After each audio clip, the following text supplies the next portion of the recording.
It's March 2020, the week after Mardi Gras and a month before our 31st anniversary.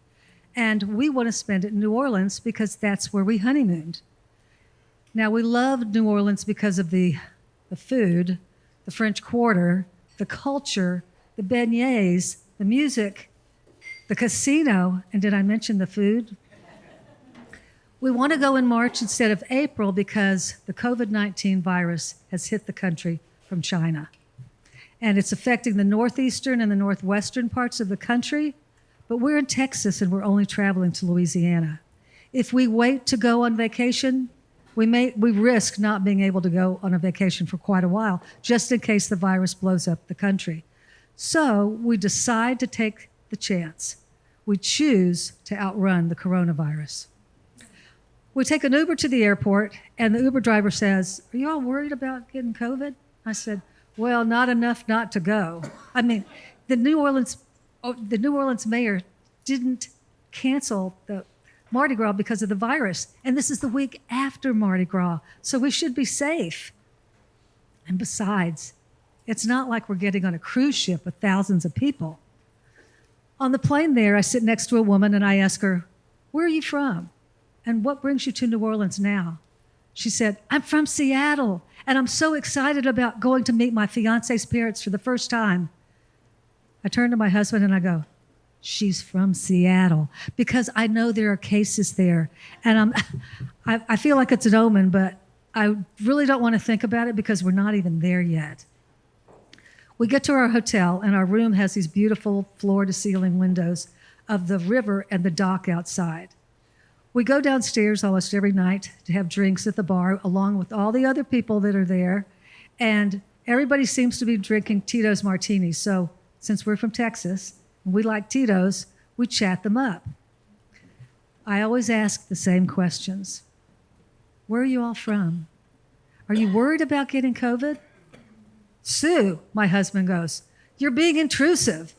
I said, "Well, maybe, but I want to see how people decide to come to New Orleans now with this threat looming over us. I mean, do they worry about it but pretend otherwise like I do?" There were a lot of people that would just walk away from me, really. And a lot of people just said, they didn't even give it a second thought.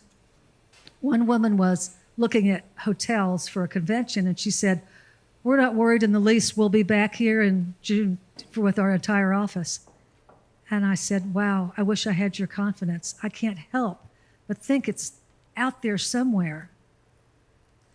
My husband surprised me with tickets to the New Orleans Pelicans basketball game the first night. And we sat down next to a couple that were very nice, and they were for the opposing team, but they wanted to shake hands at the end of the game. And I start thinking, we shook hands. I'm thinking, what are the chances that somebody in this stadium, or maybe the guy I just shook hands with, has COVID? The next night we go to Frenchman Street to listen to music. And the only place left in the bar is this spot at this booth with this other couple, and they invite us to sit down with them. And I start my questions. Where are you all from? What brings you to New Orleans now? Are you worried about getting COVID? They say that they're a social worker and a nurse, and when they find out that I'm a social worker too, they want to buy me a drink.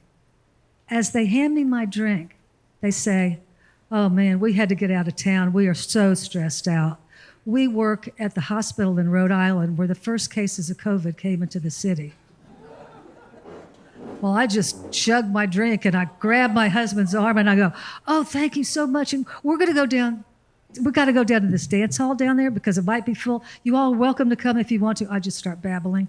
And I pull them out. We run out onto the street. And we look at each other and we break into this nervous, inebriated laughter and think, they could have brought it with them. Now we're actually running from it. The next day we go to the iconic Acme Oyster House, and we stand in line with all the other people that are there the week after Mardi Gras. And I turn to the couple behind us and I say, "Where are you all from? Are you worried about the virus?" He goes, "We're from California. I'm not worried about anything. I am a man of God, a man of faith. I have faith. I don't worry." I said, Oh, well, maybe it's time for me to ask God for a favor because I only pray when I need a favor. So the next day I go walk to Harrah's and I pick up to get my husband because we're going out to dinner, and he's sitting at the poker table with 8 other guys sitting elbow to elbow, packed in like sardines. Then we go to stand in line to get the streetcar, and then once we're on the streetcar, everybody's sitting knee to knee, packed in again like sardines. Nobody says anything on the streetcar. I don't want to talk and ask questions because I don't want to breathe on anybody, and I don't want anybody to breathe on me. The next morning, my husband shakes me and wakes me awake, and he goes, "Sue, you've got to come look at this. You're not going to believe it." Pulls open the curtains of our room, and we watch as thousands of people walk the plank down into New Orleans from this huge cruise ship, which is docked at the river right outside our window. All these people are coming into New Orleans. And he says, what are the odds that somebody could be from New York or even China?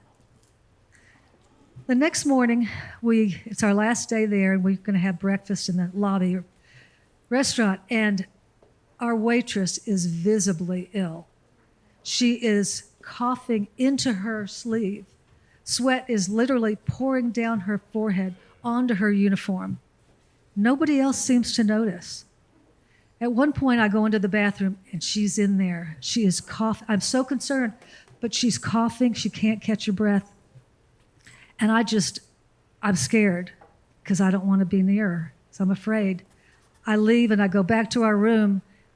Go back to our table, and I say, honey, she's got COVID. I'm sure of it. We think, well, it'll be a miracle if we don't get COVID. We get home, and 4 days later, I have a fever, and I have a cough.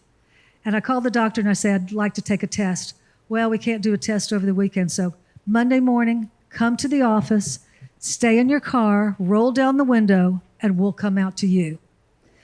The nurse comes out, and she's got this full hazmat suit on, and she sticks the Q-tips up both nostrils, and she says, we'll call you with the results. It'll only take a day or two. If you get worse, just go to the hospital. It gets worse. My fever goes up. I have trouble breathing, and I'm coughing constantly, and I feel like I'm only getting 5% of the air that I need. And I can't eat anything or else I vomit. I can't smell or taste anyway. And I feel like a zombie because I'm just spacey and lightheaded. At one point, I have a headache so bad it feels like my brain is bursting out of my skull. We go days without results. My husband doesn't feel anything except he just can't taste or smell. We call the doctor back and ask for results. So, Sue, yours is the only COVID test I sent in, but the lab must be swamped. I said, well, if you can just give me something for whatever this is, because if it's not COVID, it's bad. She said, we can't give you any medication. If you take anything, it might suppress your immune system, and it could cause pneumonia. I spend a lot of time on the bed with my head propped up on the pillows because I'm trying to breathe easier. And I listen to the TV reports on TV, and they're saying, here's one way you know if you have to go to the hospital. Your lips turn blue. And I'm so scared that I have to go. But surely, if I don't have COVID, I'll get it there. And my husband can't go with me. And nobody seems to leave the hospital alive. After 2 weeks of being sick, and because the first test never came back, we take a second one. And then the next day they call us with the results from the test that I took 14 days before that. And the nurse says, it had finally come back. She said, Sue, you've got COVID. This is positive. And she goes, you're our first case. And I said, wow, well, I was so relieved and so scared at the same time. We both just start crying. The next day, we get a call from the doctor's office from the test we took the day before. It was much quicker return now. And they said, this test is positive. Your COVID is gone. I was so grateful that we lived through it. Was it worth going to New Orleans? Well, it made for a memorable anniversary experience. And we got to meet and connect with people from all over the world during this tenuous, uncertain time. I got COVID, but I survived. We haven't been back to New Orleans yet, but I know that when we go, I'm going to worry about all those people we met and connected with and wonder whether they caught it too and whether they survived. Viva New Orleans. Viva New Orleans.